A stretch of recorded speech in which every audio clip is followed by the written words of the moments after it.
Livre des sagesses de Franck Affranchi Mba pour l'instruction des jeunes esprits. Chapitre 1. La spiritualité. À quoi comparerai-je la spiritualité? Je comparerai la spiritualité à un enfant qui se réveille le matin plein d'urine dans ses habits, de bave sur ses joues et de séquelles aux yeux. L'enfant, sans honte, avec confiance vers sa mère, celle-ci le prend, l'examine, le couvre de baisers, le lave, l'habille, le parfume, afin qu'il puisse paraître convenablement à la face du monde. Que celui qui a des oreilles pour entendre, entende. À quoi comparerai-je encore la spiritualité? Je la comparerai encore à un tubercule de manioc. La femme qui l'a déraciné l'a trempé dans l'eau et au bout de 3 jours, elle peut lui ôter tranquillement les peaux afin de sortir le produit nourrissant. Que celui qui a des oreilles pour entendre, entende. La spiritualité peut aussi être semblable à un manguier greffé qui poussa dans les profondeurs de la forêt. En grandissant, il se fit étouffer par un buisson qui s'éleva en ce lieu. Il produisit des fruits sauvages et acides. Il advint qu'un jour, un homme décida de faire une plantation en ce lieu. Il se dit, comme ce buisson peut bien prendre feu et ramollir la terre. En débroussant, il découvrit un manguier enfoui dans le buisson. L'homme se dit que cet arbre ne produit certainement pas bien, car il est étouffé par ses cordes, ses lianes, ses ronces, ses éléments rétrogrades. Il se dit que je vais sarcler, débrousser, couper tous les liens qui l'enlacent afin de lui rendre sa liberté et à ce moment-là, je verrai s'il peut mieux produire. Il fit ainsi.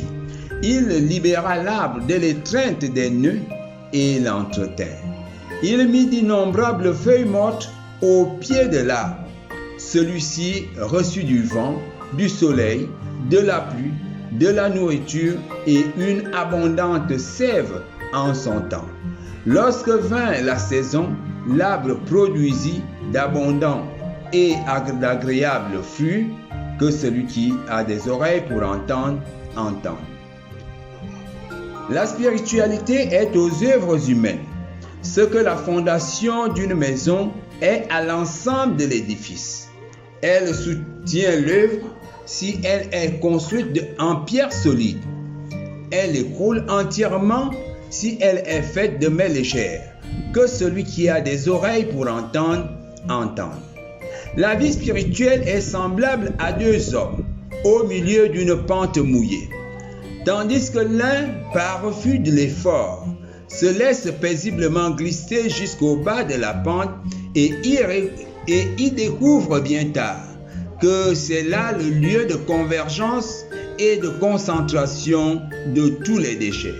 L'autre arpente difficilement la montagne en glissant, en tombant et en se relevant. Il vise la goutte d'eau pure qui descend directement du ciel. Que celui qui a des oreilles pour entendre, entende. L'homme spirituel est semblable à un ouvrier prudent qui se présente chaque matin à son chef afin de recevoir de lui sa part de tâche. Lorsqu'il se sépare de lui, il prend son temps dans l'accomplissement de son devoir. L'homme spirituel est aussi semblable à un rocher. Il est stablement couché en son lieu. La pluie est tombée, le vent a soufflé, jamais sa position ne change. Mais l'homme naturel est semblable à un flotteur sur l'eau. Le vent a soufflé, la pluie est tombée, les courants d'eau sont passés. Il est allé dans toutes les directions. Que celui qui a des oreilles pour entendre, entende. L'homme spirituel, au début de sa vie, est semblable à un terrain abandonné. Les hommes y jettent toutes sortes de mauvaises idées et de détritus. L'homme qui le réhabilite abat les arbres, déracine les ronces et les épines. Il en fait un terrain fertile, ouvert à toutes sortes de bonnes semences, que celui qui a des oreilles pour entendre, entende. L'homme spirituel est encore semblable au vent et à la fumée. Sa pesanteur monte vers le haut. Il est toujours rare au milieu de la multitude. L'homme naturel est semblable à la pierre. Sa pesanteur regarde vers le bas.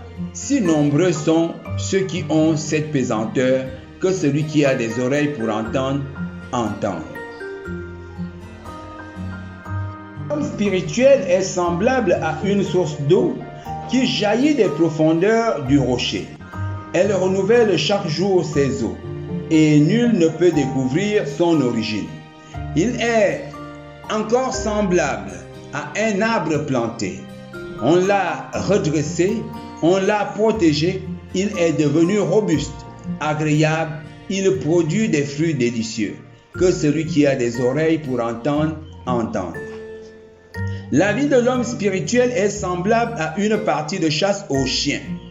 Les aboiements du chien et leur cloche situent leur maître sur la trajectoire de l'animal et la distance qui le sépare de l'objectif.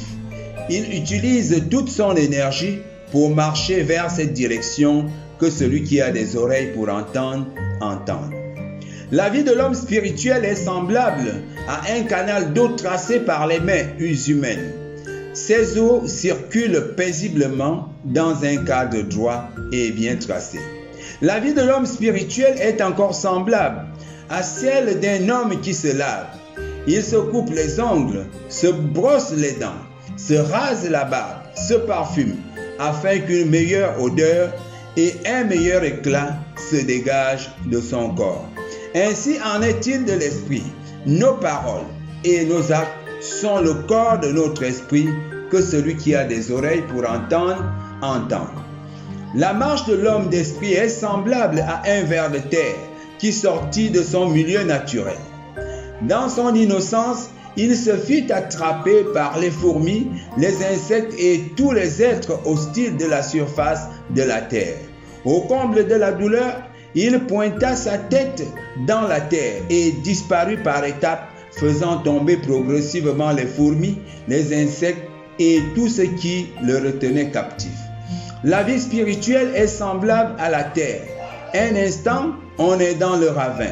Un instant après, on est sur la montagne, dans le désert ou dans le buisson.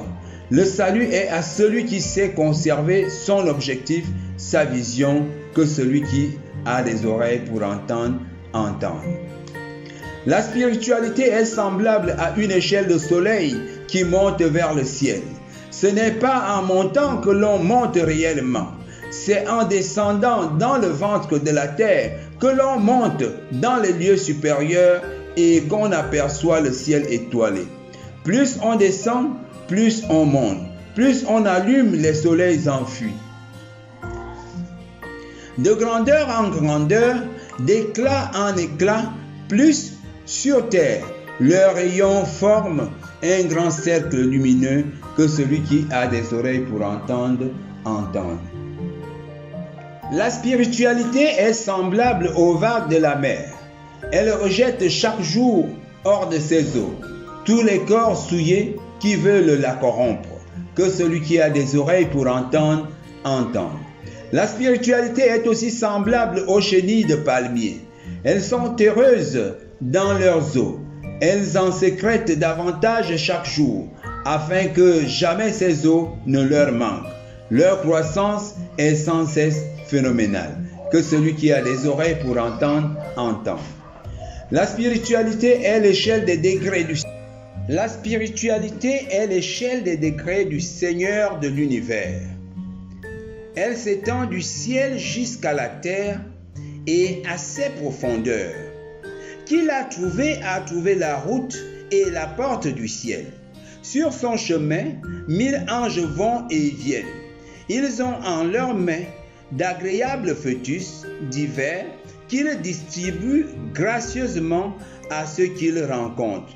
Ils deviennent le lait du ciel sur la terre. Ils transportent en leurs âmes le bien, les matériaux précieux pour bâtir la terre. Ils fécondent sur terre des réalités toujours nouvelles.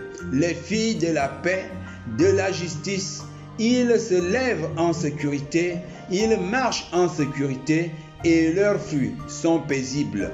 Ils se rassasient de la paix. La spiritualité est la vie dans la zone invisible et réellement vraie du monde. C'est le regard fixé vers l'éternité et l'essence des choses.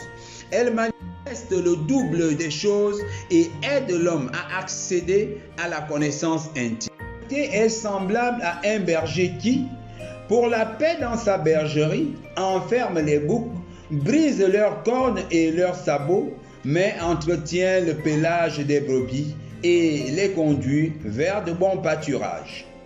La spiritualité, c'est l'art d'affamer le rusé en nous, le soumettre à l'énergie divine, afin que la brebis intérieure se rassasie de paix. La spiritualité est semblable à un homme qui déblaye un terrain épineux avec une machette tranchante, afin de préparer en ce lieu un jardin de fleurs dans lequel tous les oiseaux du ciel viendront faire leur nid et y trouver de la nourriture en abondance. La spiritualité peut aussi être semblable à un homme qui a découvert un figuier. Il a bien regardé dans les branches et les feuilles de l'arbre. Voici, il y avait vraiment des fruits. Alors, il utilise toute son énergie pour se hisser jusqu'au sommet de l'arbre, cueillir des fruits, les transporter au village pour la multitude. La première étape de la spiritualité consiste à croire en sa raison et à dénoncer les chemins empruntés jusque-là. La dernière étape de la spiritualité consiste à connaître tous ces chemins du monde, mais à montrer sa torche sur le bon chemin afin que plusieurs le découvrent. La spiritualité consiste à faire un bain à l'homme intérieur. Juge, tu rempliras les prisons. Accepte chacun tel qu'il est. Montre-lui le chemin, tu sauveras la multitude. La spiritualité est semblable à la marche d'un aveugle. Il ne voit pas, mais il tient en main une corde qui lie son point de départ à son point d'arrivée. S'il lâche la corde, il se perd. S'il la tient ferme, il arrive à destination. La spiritualité, c'est la vie au sommet. Sa vue est large. Elle voit tous les problèmes du peuple qui réside dans le désert. Il en détecte les causes. Pour cela, elle résout les problèmes avec simplicité. La spiritualité, c'est le sport des sages, le sentier des justes, la cité de Dieu, le maître de l'univers, que celui qui a des oreilles pour entendre, entende.